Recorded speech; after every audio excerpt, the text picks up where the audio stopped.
คำน้อยขี่มอเตอร์ไซค์จะแม่นขี่ไว้หลายน้อเล็งคันเล็งจำเรายังบ่พอที่เฝ้าไปตายสั้นบ่ที่เฝ้าไปตายสั้นบ่บ่ต้องย่างบ่ต้องสนบ่ต้องวนบ่ต้องวายไปน้ำข่อยแล้วจะสบายใจถ้าว่าจะมาเป็นแฟนข่อยคนที่พาเจ้าไปเหนือฮอดใต้บ่ว่าสายย่อสายเขียวเฮามาเที่ยวพวกเฮามาเอนจอยมา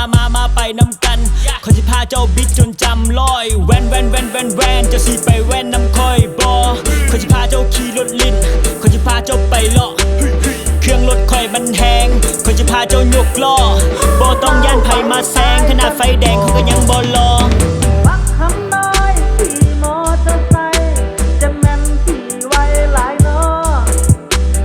เล็งคันเล็งจำเรายังบ่พอ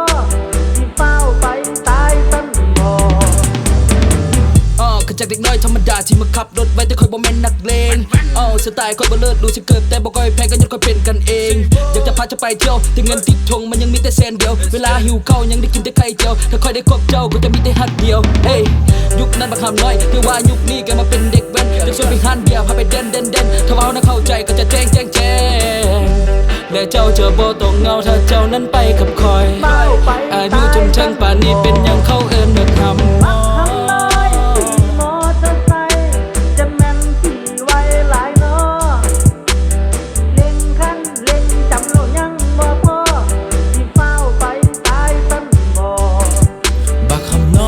คำน้อยมันสิเฝ้าไปไสขับรถไปนำทางจะไม่ขับโคตรไว้ขับไปตามใจแบบบ่สนใจไผบ่เคยมีไผเข้าใจบักคำน้อยบักคำน้อยเฝ้าไปตายสั้นบ่เป็นลูกหลานคนไต้ที่เขาเอิ้นว่าบักคำให้มันไปโรงเรียนมันก็ตนประจำพ่อแม่บอกสอนให้ตั้งใจห้ำเฮียนขี่รถไว้เรื่องเดียวที่มันขยันมันเพียรแนวที่มันบ่เอาบทท้องมันบ่เล่าเรื่องรถมันเอานายบ้านเตือนมันก็ยังบ่เศร้ามันก็ยังบ่พอบ่ฟังความเขา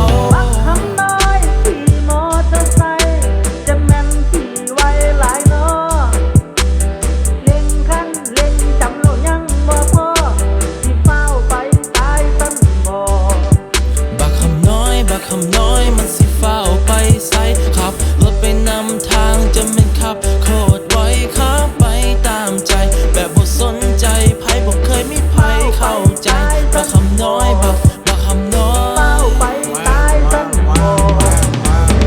Let's slow it down บรรยากาศแสงสีมื้อนี้เฮามีเมาสุขสันต์ยามลาตรีจิบเบียร์เย็นมันคงจะคักดีขาดไปบ่ได้ต้องมีนาลีคันยังบ่เมาเดี๋ยวจะพาไปไหลก็เจ้าอยากเอาก็จะพาไปสาวเอ้ยสาวบอกมาไวๆได้ไปกับข่อยแล้วเจ้าจะติดใจ